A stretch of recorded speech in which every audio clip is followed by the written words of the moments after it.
झोप लागत नाही? अनाजी पंत अशा कित्येक रात्री तुमच्यामुळं तळमळत काढल्यात आम्ही.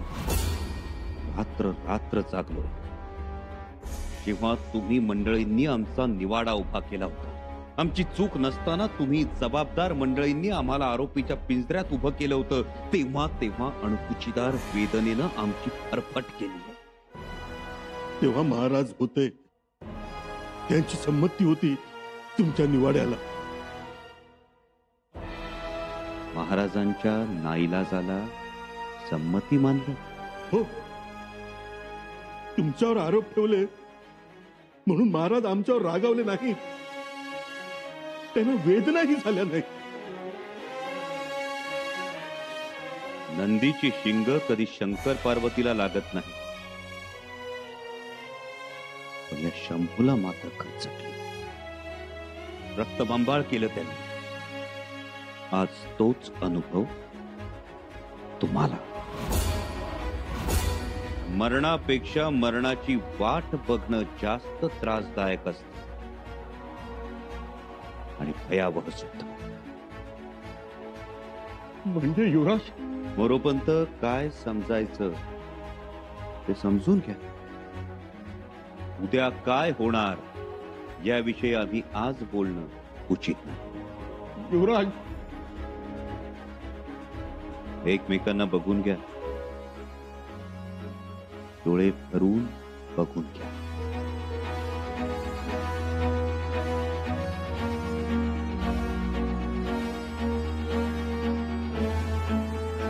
हे काय, तुम्ही जेवला नाही? अनाजी पंत, सोमाजी दत्तो, जेवा, जेवून घ्या. खाल्ल्या मिठाला जागला नाही, किमान रायगडाच्या अन्नाचा तरी अपमान करू नका.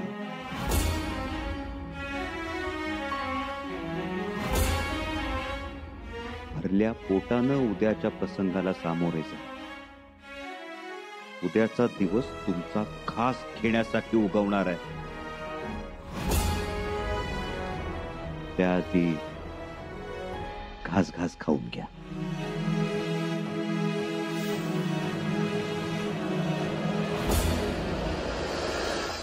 शेवटचा घास सुरदेस.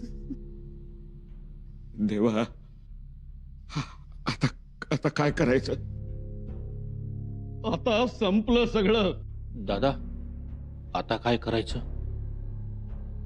शंभूराजे जाताना इशाराच देऊन गेलेत. इशारा कसला? निकालच सांगितलाय देवा. कोण येणार आता वाचवायला? बोल ना दादा, काय करायचं? संपलं सार. उद्याचा शेवटचा दिवस काय होत आणि काय झालं देवा.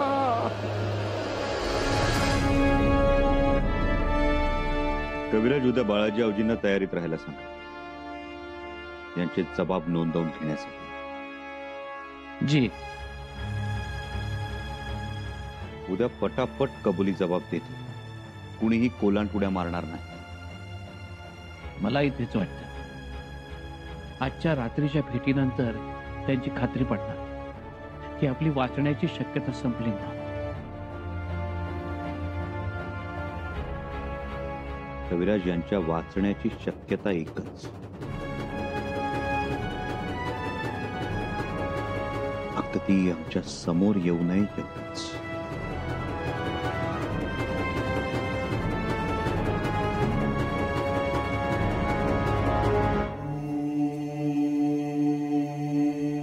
आपण म्हणत आहोत की कारभारांच्या विरोधात पुरावे नाहीत म्हणून,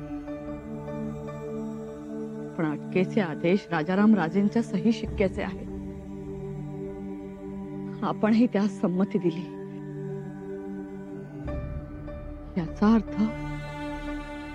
अटकेच्या आदेशाबद्दल आपल्याला जबाबदार धरलं जाईल.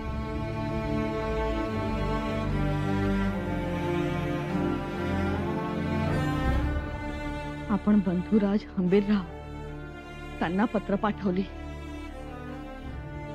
आपणच लिहिली होती आपल्या सही शिक्क्याची पत्र आपण वहिनी साहेबांना पाठवली.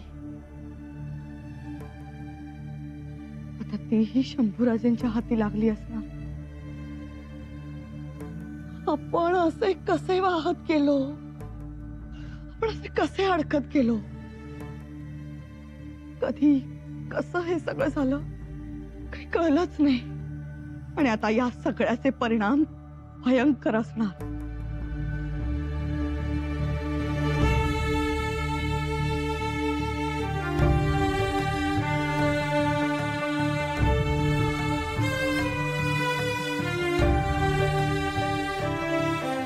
मातोश्री,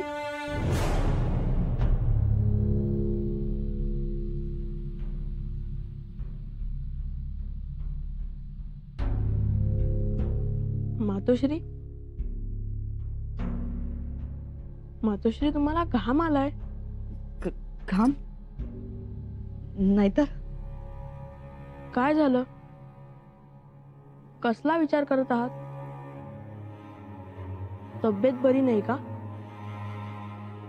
तब्येत बरी आहे आमची. मग असा का तुमचा चेहरा पांढरा फटक? दादासाहेब आपला निवाडा करतील ही तर काळजी नाही ना तुम्हाला? आपला निवाडा होणार असं काही तुमच्या कानावर आलंय का? नाही, पण तसं काही असेल तर आम्ही दादासाहेबांशी बोलू.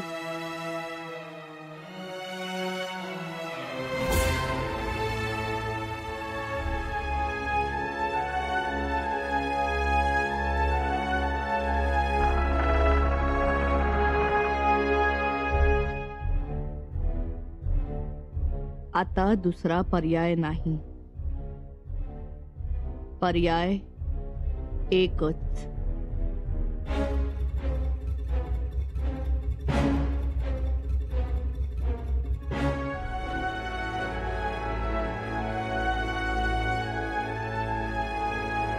पण या पर्यायाने आपण स्वतः अडचणीत तर येणार नाही ना. अडचणीत तसंही काय अडचणीत यायचं बाकी आहे. पण आपणही छत्रपतींच्या अर्धांगिनी आहोत, राणी साहेब आहोत. अडचणींवर मात करणं आपल्याला जमणार नाही का? जमेल. म्हणूनच हा प्रयत्न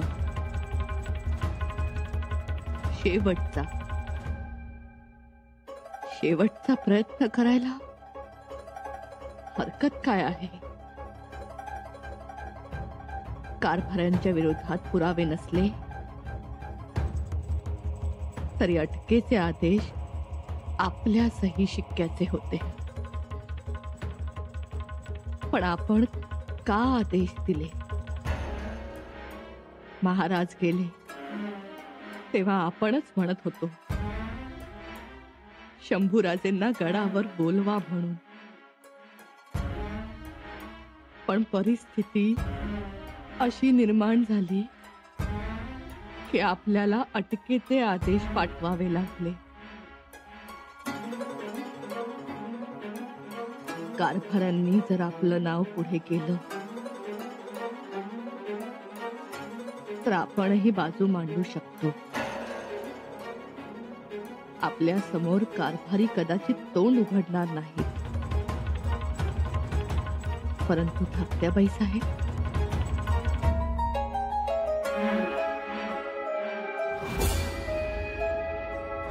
ज्या महालातून शंभूराजांच्या अटकेचे आदेश निघतात त्या महालात पाय तरी ठेवावासा वाटेल आम्हाला. पुतळा राणी साहेब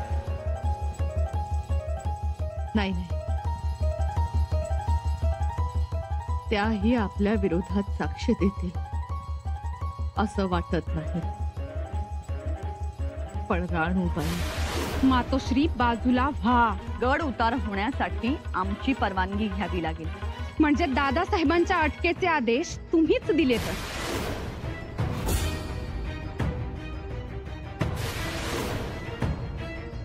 दादासाहेबांच्या अटकेची मिठाई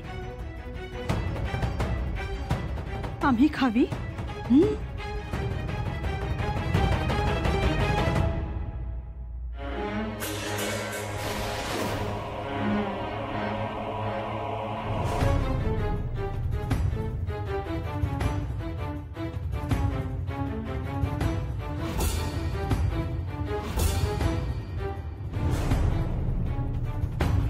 तुम्ही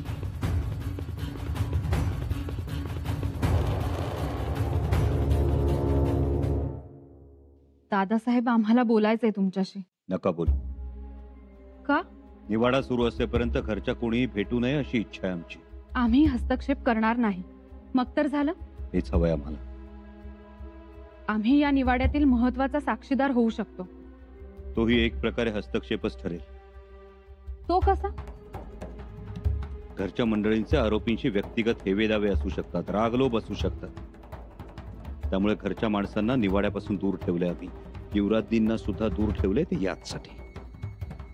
दादासाहेब आमच्यावर विश्वास नाही का? खूप आहे, म्हणूनच भीती वाटते. दादासाहेब ऐका आमचं. अक्कासाहेब, आमच्या आदेशाचं पालन व्हावं. आदेशाचं पालन होईल, पण आमची मदत नाकारू नका. अक्कासाहेब, आम्ही बोललो तो शब्द शेवटचा. दादासाहेब, तुमचा निवाडा चुकू शकतो, कारण आरोपपत्र अपूर्ण आहे. अक्कासाहेब, नका बोल. जाऊ द्या आम्हाला. दादासाहेब, यातून कोणीही सुटता कामा नये. कोणीही. एवढंच आमचं लक्ष.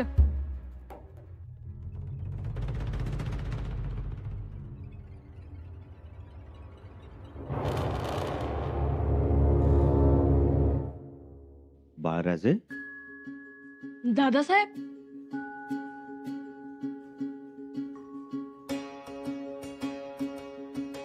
दादासाहेब, दादासाहेब, बाळराजे, काय झालं? तुम्ही आम्हाला असंच घट्ट धरून ठेवा. आम्हाला भीती वाटते. बाळराजे, भीती? शिवपुत्राला भीती वाटते? कसली आणि कुणाची? दादासाहेब, खरं सांगू,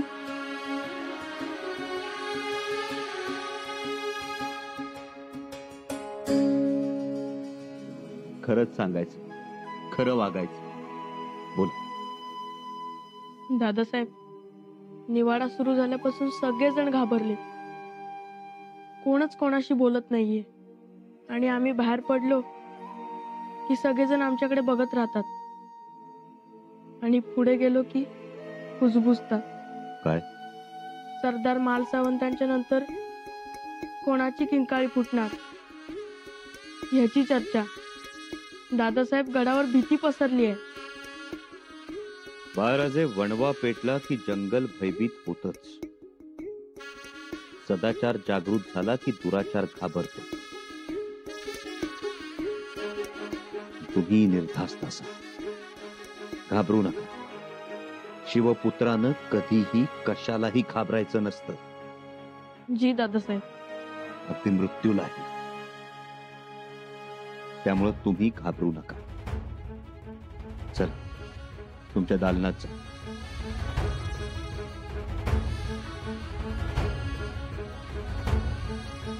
आणि दादासाहेब, निवाडा आणखी कोणाकोणाचा होणार?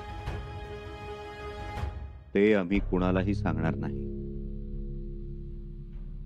या.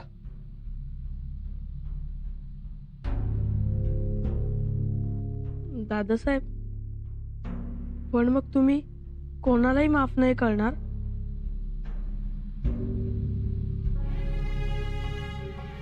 कोणाला माफ करायचं आहे? हो, म्हणजे नाही.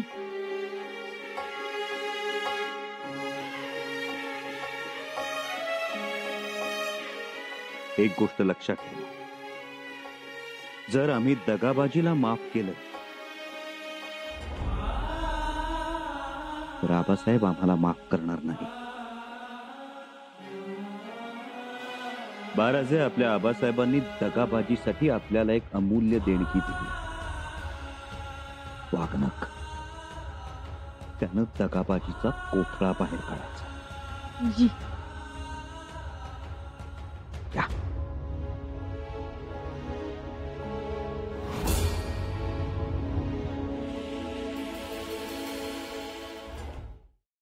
काही नाही, दादासाहेब दिरंगाई करत आहेत एवढं मात्र खरं. दिरंगाई? हो, दिरंगाई. शिवाय आम्ही काही सांगायला गेलो तर ऐकतही नाहीत. म्हणजे सध्या जो निवाडा सुरू आहे त्याचं जे आरोपपत्र आहे ते अपूर्ण आहे हेच सांगायला आम्ही गेलो होतो, पण दादासाहेबांनी नाही ऐकलं आमचं. काही झालं तरी घरच्यांनी निवाड्यात पडू नये असं त्यांचं म्हणणं आहे. पण वहिनीसाहेब, हे आम्हाला पटलेलंच नाही, कारण याची झळ आम्हाला सुद्धा लागली आहे. तुम्ही सांगा ना दादासाहेबांना, त्यांना म्हणावं आम्ही होतो गडावर. आबासाहेबांच्या जाण्यानंतर जे घडलं ते आम्ही आमच्या डोळ्यांनी पाहिलं, अनुभवलंय आम्ही सगळं. आणि या सगळ्याच्या मुळाशी सोयरा मातोश्रींची महत्वाकांक्षा आहे हे तुम्हाला सुद्धा चांगलंच ठाऊक आहे.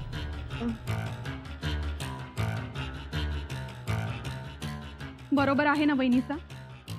तुम्ही काहीच का बोलत नाही आहात? कमाल आहे तुम्हा दोघा नवरा बायकोंची.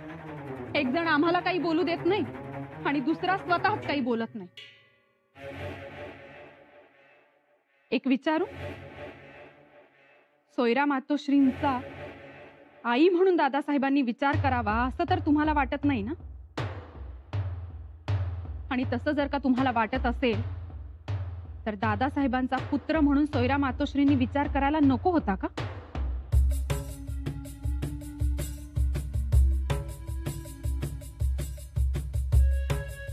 वहिनीसा, तुम्ही काहीच का बोलत नाही आहात?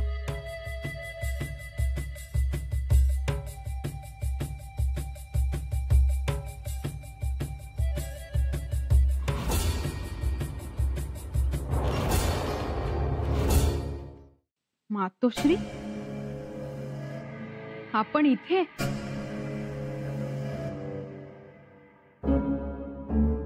हस्स. म्हणून आमच्या सवालांना वैनिसांकडून जापसाल मिळाली नाही तर याचा अर्थ निवाड्याबाबत रदबदली तर सुरू नाही ना? काय बोलताय राणूबाई? आणखी काय बोलायला पाहिजे आम्ही? राणूबाई, सांभाळून, मर्यादा सोडू नका. शिवकन्या आहोत आम्ही. अमर्यादपणा हे तर आमचं पहिलं लक्षण, आणि ते तुम्ही चांगलंच जाणता. बताशीबाई, अहो गप्प बसा ना. का म्हणून? तेव्हा सगळ्यात पुढे होत्या त्या या. दाराच्या उंबरठ्याला महत्वाकांक्षेची नाळ ठोकली ती यांनी, आणि आता त्याच उंबरठ्याच्या आत येऊन बसल्या त्या सुद्धा याच. आम्ही हात जोडतो तुमच्या पुढे, पण तुम्ही जरा गप्प बसा ना. ऐका ना आमचं. वहिनीसा, आम्हाला गप्प करण्याच्या बाबतीत पडूच नका. आता आम्ही गप्प बसणार तर नाहीच, पण मातोश्री आहेत म्हणून स्वतःहून बोलणार सुद्धा नाही. पण गरज पडली तर यांच्या विरोधात साक्ष देण्यासही मागे पुढे पाहणार नाही. स्वराज्यासाठी, सत्यासाठी. अवश्य आम्ही तुमच्या साक्षेचं स्वागत करू. पण एक गोष्ट लक्षात ठेवा राणूबाई, मातोश्री आहोत तुमच्या. नात्याचा आव राखाल अशी अपेक्षा आहे.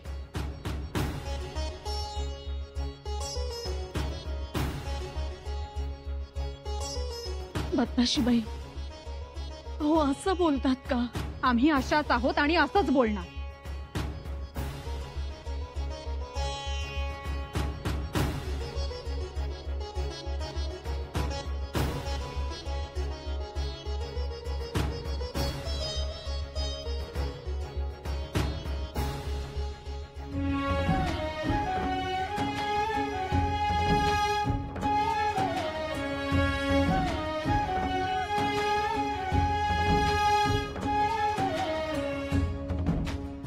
हे अश्रू पश्चातापाचे, संतापाचे की हतबलतेचे,